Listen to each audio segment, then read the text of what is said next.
Yes, nkwaniriza kwenye mukwano gwange najo sinzo bango otuuliriza bali kwekuumira ku mayingo gano aga UG Update TV. Amawulire agagwa mu Democratic Republic of Congo saako ne mu ggwanga erya Rwanda ne mu China gennyamiza era emberenge eyongedde kugaga bugazi. Emberenge eyongedde kugagira mu mukwano gwa fono Paul Kagame ow'eggwanga erya Rwanda. Lwaki? Oluvannyuma lwa America okumuteekako akazito ng'emugamba awithdrawing amagye n'ebyokulwanyisa bye okuva mu ggwanga erya Democratic Republic of Congo, kubanga ye Trump ayagala kuinvestingayo ba investors bagende maaso n'okukola project olw'okutuukiriza olubasooke batuukirize mineral deal gye baakola n'eggwanga erya DRC. Bibadde bikyali awo nga Kagame akyetakula ne walabikawo ate eggwanga lya China nga nayo ligamba libiyingiddemu nga litaddewo ultimatum nga lyagala Paul Kagame Rwanda awithdrawing naye amajege mangu nnyo mu ggwanga erya Democratic Republic of Congo. China egamba okusinziira ku bigenda mu maaso ne products zibajja mu ggwanga erya Democratic Republic of Congo ne project ezisinga zizingamye olw'okuba nti nno Paul Kagame y'abajaasi be ne bateeka conflicts mu ggwanga erya Democratic Republic of Congo, ekintu ekitagenda kubanga kisanyusa ekonomi y'eggwanga. Era bagamba nti nno okusobola okulaba nga eggwanga liyimirirawo ku minerals ezigenda maaso n'okusima mu Democratic Republic of Congo, Paul Kagame ow'e Rwanda alina okuggyayo amajege, alina okuwithdrawinga troops ze mu Democratic Republic of Congo n'asobola okuba nga atebenkeza emirembe mu Democratic Republic of Congo. Jjukira nti nno ekitongole ekya United Nations okuva mu China kinakyo kirambise nti kikakasa nti Paul Kagame ow'e Rwanda abaakingira ddala abayeekera bano aba M23. Jjukira nti n'amawanga ag'ebunaayira omuli n'ebitongole eby'enjawulo bivuddeyo, omuli ekitongole ekya SADC, omuli ekitongole ekya East African Community, abamu bavuddeyo nga balumiriza Paul Kagame okuba nga defendinga era nga backinga abayeekera bano aba M23 okulaba nga bateeka conflicts mu ggwanga erya Democratic Republic of Congo.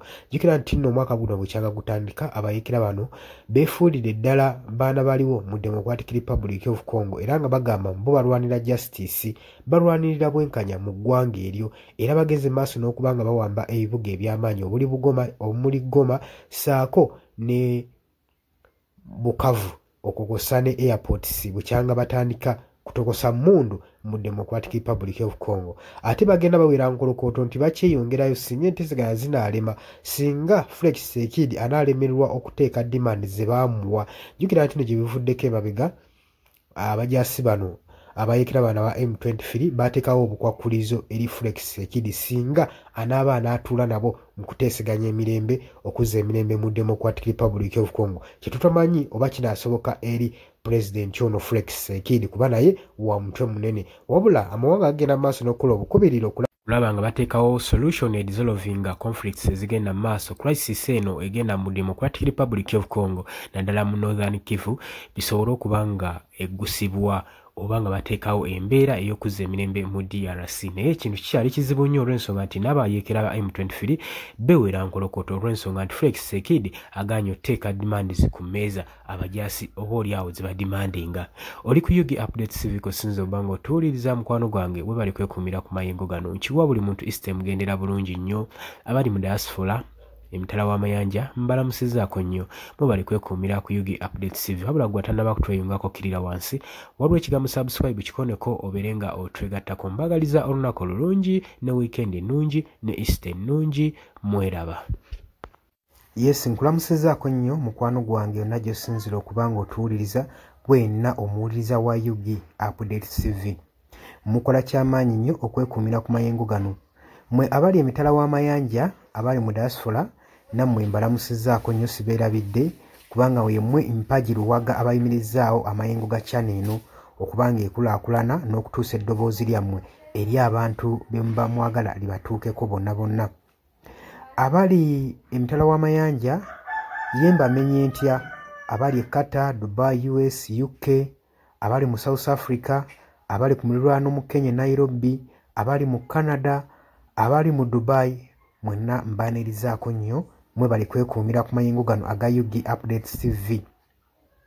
Kakati nno era mu ngeri y'emu twagala obbategeeza mikwano gyaffe nti enamba y'essimu gye tutadde mu WhatsApp gy'olaba eyo eri mu kikala ekimyufu eri mu people power color eyo nno gwayagala okuba ng'olanga naffe gy'ogenda okuba ng'oyitako gwe mukwano gwange gwayagala okukola advertisement osobola okuba ng'okuba bizinesi y'abantu enamba gy'oba oyitako ojja kuba ng'osobola bulungi nnyo communicatinga naffe buli kyonna ky'onooba oyagala tuteeseganyeemu nakyo gwe ali eyo ampuliriza. Mbeebazaamu ak'ensusso mmwe abagenze mu maaso okukola omulimu gw'okusubscribinga kweno channel.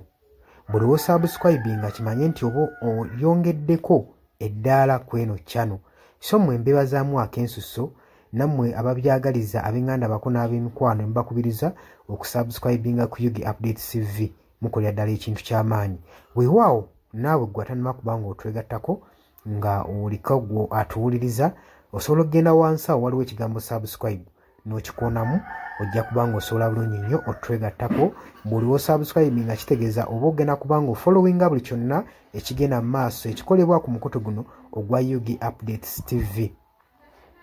Kitegeeza ki nti gwe ayagala okuba ng'otufollowinga oba omaze okusubscribinga teweerabirako na mukadde genda wansi wali okoonene mukadde osobola okuba ng'ofuna notification message buli w'okoona mukadde wabeerawo ka notification message akajja akakulaga nti nno waliwo information erinkinze ku Yugi Updates TV gwe mukwano gwange ali eyo mpuliriza.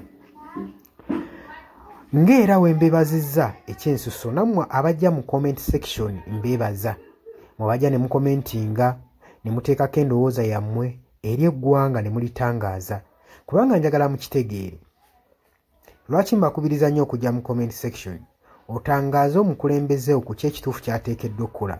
Bangi tubalonda bulijjo ne tulowooza nti nno be basinga mu basinga leka kulonda mukulembezeewo oba mubaka we agenda obbakulembera gwe n'olowooza nti nno buli kimu agenda kuba akyemalirira. Kimanye nti nno omulonze bulonzi mukulembeze kukulembera oba kukulembera kitundu kyammwe mmwe bagenda okukulembera yemmwe bagenda okuba ng'akiikirira bukiise eri yonna yonna mu gavumenti. So si tekyandibadde kya bwenkanya omulekera obuvunaanyizibwa n'otamuadvisinga.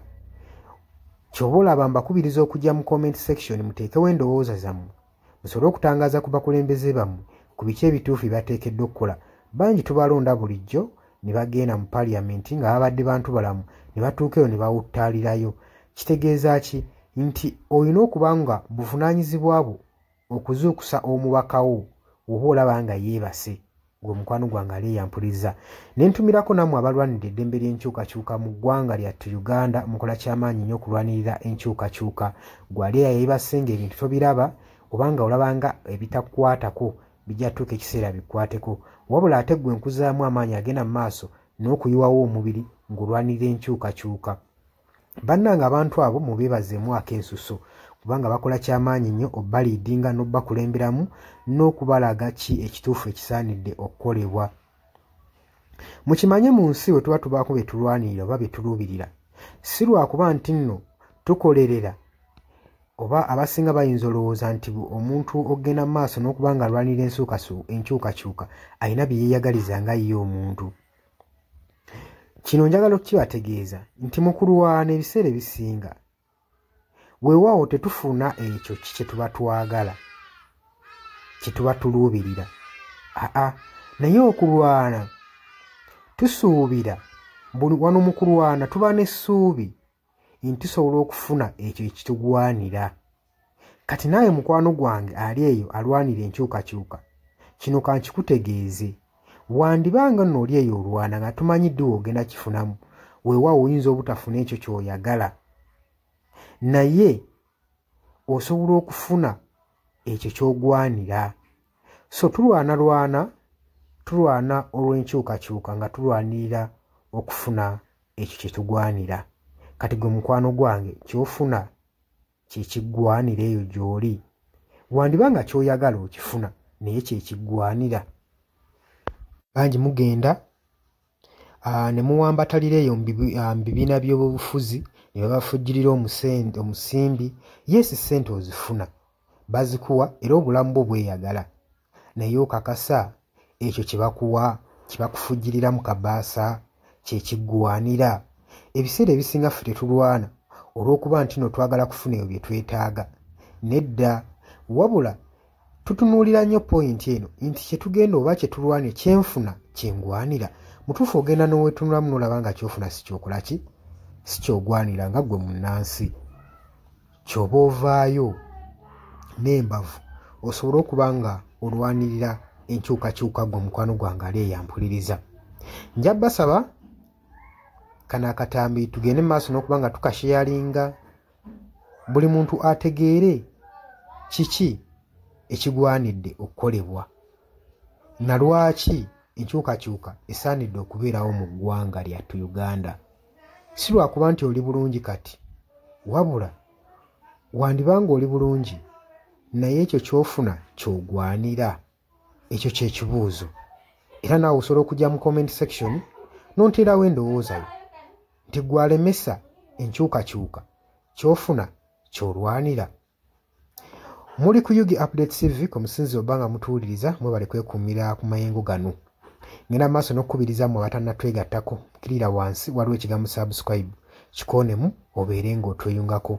Ennamba eyo gye ntaddeawo nabagambye dda gwagala okulanga naffe gy'oba oyitako ojja kuba ng'osobola okommunikatinga. Mbaagala nnyo, mweraba era nga mbaagaliza ebisinga.